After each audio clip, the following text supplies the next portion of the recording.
పరమేశ్వరుడు అనుకున్నాడు ఈయన బ్రహ్మసూత్రాలు రాయాలి అనుకుంటున్నాడు. బ్రహ్మసూత్రాలు రాయాలి అని అనుకునేవాడికి అంతటా ఉన్నది బ్రహ్మమే, ఈ కనిపించేటువంటి జీవుడు అనేవాడు మిథ్య, బ్రహ్మ సత్యం, ఈ జగత్తంతా మిథ్య అనే విషయాన్ని బోధగానే చెప్తున్నాడా, ఈయన ఆచరిస్తున్నాడా అని పరీక్ష చేద్దాం అని అనిపించింది. అలాగే శిష్యులకి ప్రపంచానికి కూడా బోధ చేయాలని ఆలోచన వచ్చింది.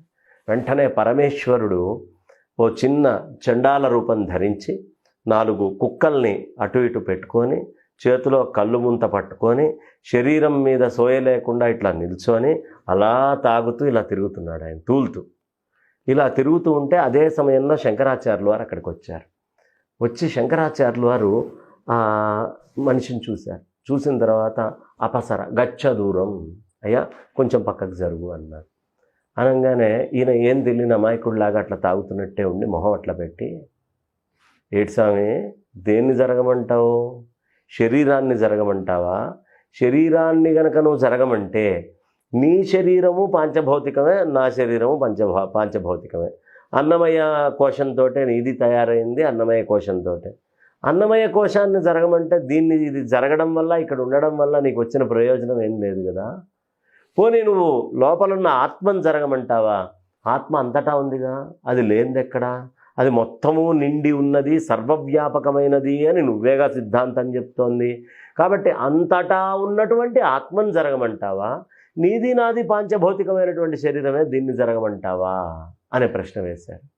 వేసేటప్పటికి శంకర్లకు అర్థమైంది, వచ్చినటువంటి వాడు సాక్షాత్తు పరమేశ్వరుడే, ఇక్కడ బోధ చేయాలి, బ్రహ్మసూత్రాలకి భాష్యం రాయాలి అంటే అంతటా ఉన్నది పరమాత్మే అని భగవద్గీతలో ఏదైతే కృష్ణ పరమాత్మ శునకమును శునకమాంసమును వండుకొని తినువాణి యందును పండితుని యందును సమదృష్టి కలిగినటువంటి వాడే ధీరుడు, ఇంకొకడెవడు స్థితప్రజ్ఞుడయ్యేటువంటి అవకాశం లేదు అని చెప్తారు. కాబట్టి శునకమును శునకమాంసమును, శునకాన్ని వండుకొని ఎవడు తింటాడు? చండాలుడు తప్ప. వాడినంత నమ్ముకొని వాడి వెనకాల వస్తే కూర్చో అంటే కూర్చుంటుంది, నిల్చో అంటే నిల్చుంటుంది, వాడు బిస్కెట్లు వేస్తే ఇస్తుంది, ప్రేమగా నాకుతుంది.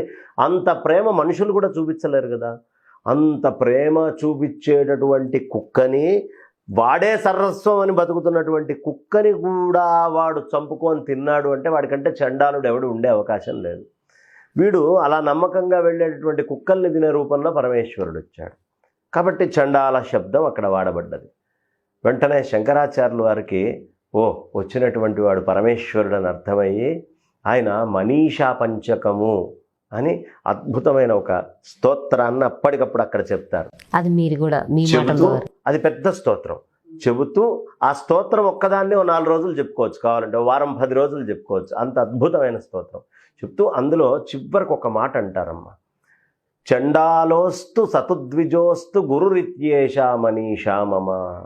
నేను ఎలాంటి మాట అయితే వినాలో, ఏ జ్ఞానాన్ని నేను వినాలో ఆ జ్ఞానాన్ని తను చెప్పాడు. కాబట్టి ఈ శరీరం పాంచభౌతికం, ఈ శరీరం అన్నమయము, అన్నమయ కోశము. దీన్ని జరగమంటానికి ఆయంది నాది ఇద్దరిది మలాలతోటేగా తయారైంది. మాంసము, చీము, నెత్తురు, రక్తము. వీడి చీము గొప్పది, వాడి చీము పనికిమాలింది, వీడి యొక్క మూత్రం గొప్పది, వాడి మూత్రం పనికిమాలింది అంటానికి లేదుగా. ఏదైనా దాంతోటే తయారైంది 2 శరీరాలు. ఈ శరీరాన్ని జరగమంటం తప్పు. మరి నేను జరగమంటోంది ఏమిటి? ఆత్మనే. ఆత్మ జరిగేది కాదు. ఈ మాట అన్నాడు అంటే ఇతని కంటే జ్ఞాని ఎవరు? అతను చండాలుడైనా లేదు మా పెద్ద గొప్ప బ్రాహ్మడైనా ఎవడైనా కానీ నాకు అవసరమైనటువంటి బ్రహ్మజ్ఞానాన్ని ఉపనిషత్ సారాన్ని చెప్పాడు కాబట్టి ఇతన్ని మించినటువంటి వాడు లేడు అని సాష్టాంగ ప్రణామం చేస్తాడు. ఆ ఒక్కసారి ఆయన చండాలుడికి సాష్టాంగ ప్రణామం చేసేటప్పటికీ ఆయన పరమేశ్వరుడి యొక్క రూపంతో దర్శనమిస్తారు. సనందుడికి మొదటి నుంచి కూడా మహాత్ముల్ని చూసేటటువంటి భాగ్యం లభించింది. శంకరాచార్యులు వారి గురువు గారి దాకా ఎవరు లేరు. గురువు గారి దగ్గర నుంచి బయలుదేరంగానే ముందు వచ్చినటువంటి శిష్యులలో ఈ దేవాంశజులైతేనేమిటి, చిత్సుకులైతేనేమిటి, అలాగే పూర్ణానందగిరి అయితేనేమిటి, పూర్ణానందులు, ఇట్లా వీళ్ళందరితో పాటు సనందుడు చాలా అదృష్టవంతుడు. ఈ సనందుడు ఇవన్నిటినీ కూడా చూశాడు.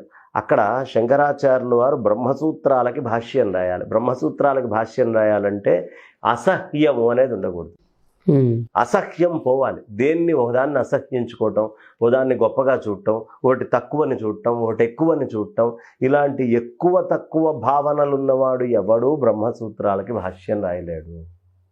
ఏమండి, విష్ణువే ఎక్కువ, శివుడు తక్కువ అండి, లేదు ఇంకో మతం చాలా చిన్నదండి, ఈ మతం చాలా గొప్పది అని ఎవడు తారతమ్యాలతోటి ఒకటి ఎక్కువగా ఒకటి తక్కువగా గొప్ప ఎక్కువ భేదాలు చూస్తాడో వాడిలో సమదృష్టి లేదనేగా.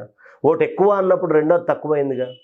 దేన్నైనా తక్కువ అనేటటువంటి వాడు పరమాత్మను ఏమర్థం చేసుకుంటాడు? ఇది కూడా పరమాత్మ సృష్టించిందేగా. పరమాత్మ సృష్టించినటువంటి పరమాత్మచే వచ్చినటువంటి పరమాత్మే అయినటువంటి ప్రతిదాని యందు ఆత్మదృష్టి కలిగి ఉండేటటువంటి వాడు మాత్రమే బ్రహ్మసూత్రాలకి భాష్యం రాయగలడు. ఎక్కువ తక్కువ చూసేటటువంటి వాడు రాయలేడు అనే విషయాన్ని అక్కడ పరమేశ్వరుడు ఈయనకి బోధ చేశారు. కాబట్టి మనం గుర్తుంచుకోవాలి రూపంలో వచ్చి. అందుకని అక్కడ చండాలోస్తు సతుద్విజోస్తు ఈ కథలో మనం నేర్చుకోవాల్సింది ఏంటి అంటే, ఒకళ్ళని ఎక్కువని కానీ ఒకళ్ళని తక్కువని కానీ, లేదు వాడి యొక్క రూపురేఖల్ని చూసి వీడి ఇట్లాంటి అజ్ఞాని అని కానీ అలాంటివి ఏవి అనుకోవాల్సిన పని లేదయ్యా. ఎవడి లోపల ఏ జ్ఞానం దాకుందో, ఎంత చైతన్యం దాగుందో, ప్రతివాణ్ణి నడిపించేది చైతన్యమే కదా. అందులో ఉండే దేన్ని నువ్వు తక్కువ అంచనా వేయకు, ఇతరమైన వాటిని చిన్న చూపు చూడకు. ఒకవేళ మహత్తరమైంది కనిపిస్తే నేను అనే అహం అక్కడ ఆ క్షణమే వదిలిపెట్టి సాష్టాంగ నమస్కారం చెయ్యి అనే విషయాన్ని అక్కడ శంకరాచార్యుల వారు మనకి అద్భుతంగా బోధ చేశారు. పరమేశ్వరుడు కూడా శిష్యులకి తెలియపరచాలి అని శంకరులతోటి ఆడినటువంటి నాటకం ఇది. మనీషా పంచకం అంటారు. ఎవరైనా సరే ఆన్లైన్లో దీన్ని వేసి ఈ స్తోత్రం కనుక చదువుకుంటే మన లోపల ఉండే అసమానతలు, ఒకటి ఎక్కువ ఒకటి తక్కువ అని మనం ఏదైతే చూస్తామో, ఓ ప్రాణి ఎక్కువ ఓ ప్రాణి తక్కువ అని, ఓ కుక్కను చూస్తే ఒకడు గొప్పది అంటాడు, పందిని చూస్తే ఒకడు తిడతాడు, ఆవు ఎక్కువ అంటాడు, ఇంకో బర్రె చాలా తక్కువ.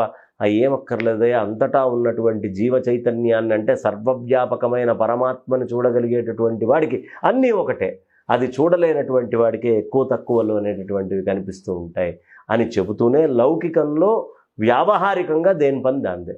మిథ్య అన్నారు తప్ప అశాశ్వతము అసత్యము అని చెప్పలేదు. మిథ్య కాబట్టి ఇక్కడ ఉన్నంతకాలం నిజంగా ఉంటుంది కానీ కాదు అని చెప్తున్నారు. మా ముత్తాత ఎవరు అన్నారు అనుకోండి, మా ముత్తాత ఉన్నాడా అంటే ఉన్నాడు, లేకపోతే నేను వచ్చే అవకాశం లేదు. మీ ముత్తాత ఎలా ఉంటాడయ్యా? నాకు